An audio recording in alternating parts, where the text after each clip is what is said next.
అందరికీ నమస్కారం. నేను మీ గోపాల్ అయ్యంగార్. శ్రీమతే రామానుజాయ నమః.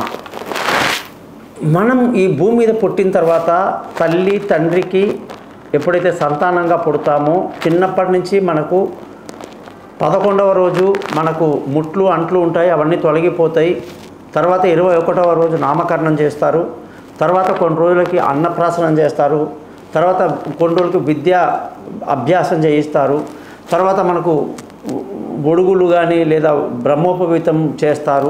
ఆ తర్వాత అనేక రకాల కళ్యాణం అంటే పెళ్ళి జరిగేటప్పుడు పెళ్ళికి అనేక కర్మలు, పెళ్ళి అనేది కూడా మంచి పెద్ద కర్మ అది. అలాగే మన జీవితంలో 60 ఏళ్ళు దాటిన తర్వాత షష్ఠి పూర్తి అనే కర్మ కూడా చేస్తారు. 80 ఏళ్ళు దాటిన వాళ్ళకు కూడా చక్కటి ఒక కర్మ ఉంటుంది. ఇలాగా అనేక కర్మలతో మన జీవితం అనేది ముడిపడి ఉంటుందన్నమాట. సో ఇదంతా మన నిత్య కర్మలు అయిపోయింది. జనరల్గా భగవంతుడికి మనకి కర్మల విషయంలో ఏమైనా సంబంధం ఉందా? నేను బాగున్నానండి, చాలా మంచివాడిని, సమాజంలో మంచి పని చేసుకుంటున్నా, ఎవరి జోలికి పోను, నలుగురికి వీలైతే సహాయం చేస్తా, మంచి మాటలు చెప్తా, చెడ్డ మాటలు చెప్పను. కానీ వయసు వచ్చిన నా కొడుకు చనిపోయాడండి, వయసులో ఉన్న నా కూతురు ఆరోగ్యం బాగాలేక చనిపోయింది. వెంటనే నేను దేవుణ్ణి ముట్టుకోవడం మానేశా, దేవుణ్ణి పూజించడం మానేశా, దేవుడి మీద చాలా కోపం వచ్చింది నాకు. ఇక్కడ మీకు ఆర్యా సినిమాలో ఒక డైలాగ్ ఉంది, ఐ హేట్ యూ అంటుంది ఆ అమ్మాయి. అతను ఏమంటాడు, చాలా సంతోషం, కనీసం నీకు ఏదో ఒక అభిప్రాయం నా మీద ఉంది కదా, ఆ విధంగా నన్ను ఐడెంటిఫై చేసావు కదా అని ఆయన సంతోషపడతాడు. అలాగా వీడు వాడికి జరిగిన వ్యాపార నష్టం కానీ, ఉద్యోగ నష్టం కానీ, సంతాన నష్టం కానీ, ఏ నష్టం కానీ భగవంతుడు నాకేం చేశాడని చెప్పేసి నేను దేవుని పూజ చేయను అంటే వీడు దేవుడిని నమ్ముతున్నాడు. ఫస్ట్ ఇక్కడ నమ్ముతున్నాడు, ఆ దేవుడితో కోపం కూడా చూపిస్తున్నాడు. నిజంగా భక్తుడు ఇప్పుడు మనం కోపం ఎవరి మీద చూపిస్తామండి? కొడుకు తల్లి మీద చూపిస్తాడు, భార్య భర్త మీద చూపిస్తారు, పిల్లల మీద మనం ఆజమాయిషి కోపం చూపిస్తాం. అంటే కోపం అంటే అది ఫ్రీడమ్ అన్నమాట. అది మీరు రోడ్డు మీద ఎవరిని పడితే వాడిని కోప్పడండి, పేసి మూతిపల్లాలు పడతాడు. కోప్పడ్డం అంటే ఏంటండి? చనువు ఎక్కువ ఉండడం వల్ల, ప్రేమ ఎక్కువ ఉండడం వల్ల వాళ్ళు కోపడతారనమాట. మరి ఈ మనిషి ఎవడైతే లాస్ అయిపోయాడో వాడు దేవుడి మీద కోపం పెట్టుకుంటాడనమాట. అంటే మామూలు భక్తుడి కంటే వీడు చాలా గొప్పోడు. కోపం పెట్టుకొని నేను నీ గుడికి రాను, నీ మెట్లెక్కను, నీ పూజ చేయను, నాకు నష్టం జరిగింది నీ వల్ల అంటాడు. కానీ నిజంగా చెప్తున్నాను, ఈరోజు టాపిక్ ఏంటంటే భగవంతుడికి మనం చేసే కర్మలకి ఏదైనా సంబంధం ఉందా? ఒక ఉత్తరం రాసామండి, కరెంటు బిల్లు విపరీతంగా వస్తుంది, విపరీతమైన current charges every month meter తిరుగుతూ ఉంది, మా మీటర్ మార్చండి, మా బాగా దీనివల్ల మేము ఇన్ని నెలలుగా ఇన్ని అమౌంట్ కట్టాము, సరి చూసి మా డబ్బులు మాకు వెనక్కి ఇవ్వండి, మేము డబ్బు కట్టకపోతే కరెంటు పీకేస్తామని చెప్పి ఒకటే గొడవ పెడుతున్నారు. కానీ సంవత్సరం తరబడి నాకు ఇలా లాస్ అయిందని చెప్పి ఒక అతను లెటర్ రాశాడు. ఆ లెటర్ తీసుకెళ్ళి ఏం చేశాడండి, నేరుగా జలమండలి అని చెప్పేసి వాటర్ బోర్డు ఉంటుంది, వాటర్ బోర్డులో వెళ్ళి ఇచ్చాట.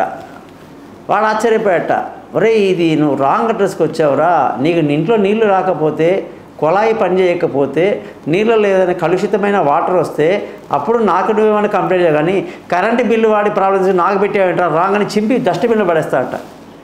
అట్లాగే మనం కూడా ఏం చేస్తున్నామంటే ఏదైనా సరే భగవంతుడికి సంబంధమే లేని విషయంలో ఆయనని ఇన్వాల్వ్ చేసి ప్రపంచంలో ఉన్న జనాలంతా 850 కోట్లు కావచ్చు, 900 కోట్లు కావచ్చు, చాలామంది 90% ఇలాంటి దుర్మార్గపు ఆలోచనలు ఉన్నవాళ్ళే. ఎందుకంటే అక్కడ సబ్జెక్ట్ సరిగ్గా తెలియట్లా, భగవంతుడు అనే పదానికి మీనింగ్ తెలియట్లా. అది తెలియకపోవటం వల్లనే ఇన్ని మతాలు వచ్చినాయి. అలాగ ఉండదు, మా దేవుడు ఇస్తాడు, మీ దేవుడు ఇవ్వడు. ఒక ఇంట్లో ఒక అబ్బాయి చనిపోయాడు, ఆ చనిపోయి వాళ్ళు ఏదో బాధపడుతున్నారు, హిందువులు అనమాట. వాళ్ళ క్లాస్మేట్ ఒక క్రిస్టియన్ ఉన్నాడు. అబ్బాయి చనిపోయిన అబ్బాయి చాలా బాధపడి ఆ క్రిస్టియన్స్లో నుంచి వాళ్ళకి తెలియజేశాడనమాట, ఇలాగా పలానా నా ఫ్రెండ్ చనిపోయాడు ఆ ఇంట్లో అని. ఆ క్రిస్టియన్ మూట ఒకటి ఉంటుంది, మత ప్రచారం చేసే దరిద్రపు మూట అది. వాళ్ళు వచ్చి ఇంటి మీద పడ్డారు. పడి మెల్లగా మాట్లాడి ఓదార్చడం, అయ్యో మంచి పిల్లోడు, బాగా మంచి ఏజ్, బాగా చదువుకొని బాగా పైకి రావాలి, అన్నీ మాట్లాడారండి. మీ దేవుడు ఏం చేస్తున్నాడు? మీ కొడుకు చనిపోతే మీ దేవుడు ఏం చేస్తున్నాడు? అది మీ దేవుడు లేడండి. మీ దేవుడు మీకు అసలు మీ మతమే లేదు, మీకు దేవుడు లేడు. మీ రాముడు లేడు, మీ కృష్ణుడు లేడు, మీ వెంకటస్వామి, అన్ని బూటకాలు మోసాలు, అన్నీ ఊరికే జనాలు, పాలిటిక్స్ అంతే. మా దేవుడు నిజమైన వాడు, ఎక్కడో జెరూసలంలో పుట్టాడు వాడు. ప్రపంచం సముద్రాలు దాటి పుట్టినవాడు ఎవడో, తండ్రి కూడా లేకుండా పుట్టినాడంట. వాడి మతంలో వీడిని మార్చుకుంటున్నాడు వాళ్ళు. మీరు మా మతంలోకి వస్తే మీకు ప్రశాంతత ఏర్పడుతుంది, మనశ్శాంతి ఉంటుంది, మీ యొక్క దేవుని నమ్మకండి. ఇది జరిగింది నా కళ్ళ ముందు. ఆ వ్యక్తి చాలా పెద్ద పండితుడు, గొప్ప జ్ఞాని. ఒకటే మాట అన్నాడు, నువ్వు నా ఇంటికి వచ్చి పరామర్శించడానికి వచ్చినట్టుగా వచ్చి మెల్లగా నీ మతం మాటలు తీసుకొచ్చి నీ మతంలోకి రమ్మంటున్నావు. నువ్వు నెల రోజుల కంటే ఎక్కువ బతికితే నేను నా మతం మార్చుకుంటా అన్నాడు. నెల లోపల ఆ అమ్మాయి చచ్చిపోయింది. ఏ మత ప్రచారానికి వచ్చిన ఆవిడ, లేడీ అన్నమాట, భార్యాభర్త ఇద్దరు వచ్చారు, అక్కడికే చచ్చిపోయింది ఆమె. అంత పవర్ఫుల్ పర్సనాలిటీస్ ఉంటాయి. దేవుడు అంటే నీకేదో ప్రమాదం జరిగితే ఆయన ఎవడో కాళ్ళు పట్టుకుంటే ఆయన ఎవడో వచ్చి కాపాడడం అనేది చాలా బూటకం. నేను ఏ స్థితిలో ఉన్నానంటే, ఇవాళ ఏ స్థాయిలో ఉన్నానంటే, ఒక హిందువుగా సనాతన ధర్మాన్ని మాట్లాడేవాణ్ణిగా నేను చెప్పేది ఒకటే, జెరూసలంలో పుట్టిన ఎవడో వచ్చి నిన్ను కాపాడుతాడు అనుకోని ఒక బూటకపు పనికిరాని మాట. అటువంటి పరమాత్ముడు, శ్రీకృష్ణ పరమాత్ముడు నిలబడ్డ చోట్ల నిలబడ్డట్టుగా ఎన్ని మహత్యాలు చేశాడో, ఎన్ని చిత్ర విచిత్రాలు చేశాడో, ఎంత గొప్ప విశ్వరూపాన్ని చూపించాడో, ఎంత గొప్ప భగవద్గీతని ఇచ్చాడో. రాముల లాంటి మహానుభావుడు సత్యాన్ని నమ్ముకుంటూ తండ్రి మాట దాటకుండా భార్యతో అడవికి వెళ్ళి ఏ ఆయుధం లేకుండా కూడా రావణాసుడు లాంటి త్రిలోకాన్ని గెలిచిన వాణ్ణి, అనేక మాయలు ఉన్నవాణ్ణి, దశకంఠుణ్ణి, వాళ్ళ కొడుకు మేఘనాథుణ్ణి, వాళ్ళ తమ్ముడు కుంభకర్ణుణ్ణి, అనేక మంది రాక్షసుల్ని జస్ట్ రాముడు అలా చంపి ఇంటికి రావడం అనేది శ్రీలంకలో జరిగింది. అది ఎన్నో మనకు విషయాల్లో ఉన్నాయి. అటువంటి అద్భుతమైన హిందూ మతంలోకి వచ్చి స్తంభంలో ఉన్నాడా నీ దేవుడు అంటే, ఉన్నాడు అని చెప్పేసి ప్రహ్లాదుడు చెబితే స్తంభాన్ని వెరగొడితే ఆ స్తంభంలో నుంచి వచ్చిన నరసింహస్వామి ఉదయం చావొద్దంట, రాత్రి చావకూడదంట. వాడి వరం హిరణ్యకశిపుడిది. ఓకే, సాయంకాలం చక్కగా చంపారు ఆయన. ఏ ఆయుధంతో చనిపోవద్దంట, అయితే ఆ ఆయుధాలు లేకుండా నఖంతో చంపేశారు ఆయన. మనుషులతో చావకూడదు, రాక్షసులు చావకూడదు అన్నారట. రాక్షసుడు కాదు, మనిషి కాదు, జంతువు కాదు, నారసింహ అవతారంలో వచ్చారు ఆయన. ఇలాగా ప్రతి దానికి ఆయన కౌంటర్ ఇచ్చారనమాట భగవంతుడు. అది భగవంతుడు అంటే, అది మతం అంటే, అది ధర్మం అంటే. 18 పురాణాలు, 4 వేదాలు, అనేక ఉపనిషత్తులు, అంత గొప్ప మహారాజ్యం లాంటిది. ఈ యొక్క దీంట్లో ఎవరో ఒకరు వచ్చేసి దేవుడు నువ్వు సరిగా పుట్టలేదు. ఒక ఆవిడ వచ్చింది నా దగ్గర, ఈమె ఇంకా దరిద్రం అన్నమాట. ఆవిడ మహాదరిద్రం. ఏమిటంటే, నాకు కొడుకు పుట్టి చచ్చిపోయాడు, నాకు మళ్ళీ కొడుకు పుట్టలేదేమో అని అనుకున్నానండి. ఆయన ఎవరో షిరిడీ బాబాని మొక్కమన్నారు, వెళ్ళి ఆవిడని మొక్కి ఇంటి నిండా ఫోటోలు పెట్టేసుకుంది ఆమె. కొడుకు పుట్టాడు, పెద్దోడు, అందరికీ సాయి సాయి సాయి అని పెట్టుకుంది పేరు. ఏమండి, అంతమంది వెంకటేశ్వర స్వామి దశావతారాలు నారాయణుడు చేయలేని పని ఒక ఫకీర్ చేస్తాడా? ఒక ముస్లిం దేవుడు చేస్తాడా? అట్లా దేవుడిని మార్చేస్తారా? ఎవరినో పట్టుకొచ్చి చిరిగిపోయిన బట్టలు ఏదో రకరకాలుగా బీభత్సంగా ఉంటాయి, అవన్నీ చెప్పకూడదు. అవన్నీ పెట్టుకుని నేను దేవుడిని అనేవాడిని, వాడు ఎవడో ప్రమోట్ చేశాడు, మీరందరూ నమ్మేస్తారా?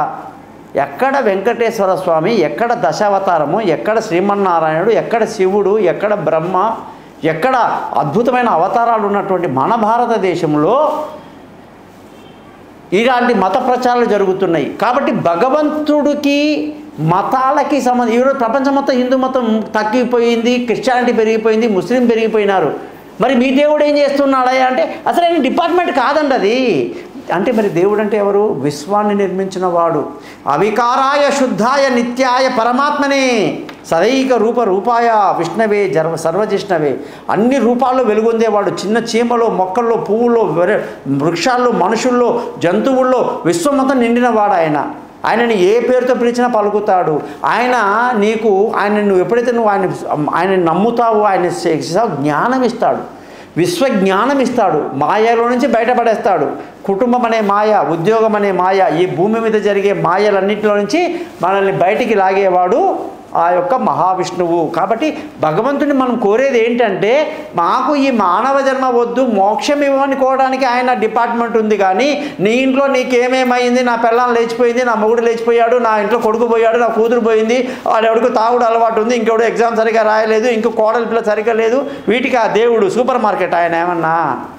రాంగ్ ఇన్ఫర్మేషన్ తీసుకున్నారు. కాబట్టి భగవంతుడు అనేవాడికి కర్మలకి సంబంధం లేదు. నీ యొక్క సొంత ఆలోచనతో నువ్వు చేసే కర్మలకి ఆ యొక్క సృష్టికర్త బ్రహ్మకి ఎటువంటి సంబంధం లేదు అని మీకు వక్కానిస్తూ, మీరు చేసే తప్పులకి దానికి వచ్చే ఫలితాలకి మీరు చాలా బాగున్నారంటే గతంలో బాగా లేరు కాబట్టి ఇప్పుడు బాగా అయ్యారు, ఇప్పుడు బాగా ఉన్నారు కాబట్టి రేపు ఖచ్చితంగా మీరు చెడిపోతారు. మళ్ళీ అది సైకిల్ అన్నమాట. చెడిపోయినప్పుడు మంచి, మంచినప్పుడు చెడు, మా పాపకర్మాలు పుణ్యకర్మలు జరుగుతుంటాయి. దానికి దేవుడికి సంబంధం లేదు. ఆయన ఆరాధనని ఎప్పుడు ఆపొద్దు. ఎప్పుడు భగవంతుని నామస్మరణ చేస్తూ భగవంతుని యొక్క మోక్షం కోసం ప్రయత్నించడమే మానవ జన్మ యొక్క లక్ష్యమై ఉండాలని చెప్పి తెలియజేస్తూ మీ నుంచి సరేశ్వర గోపాలయ్య గారు.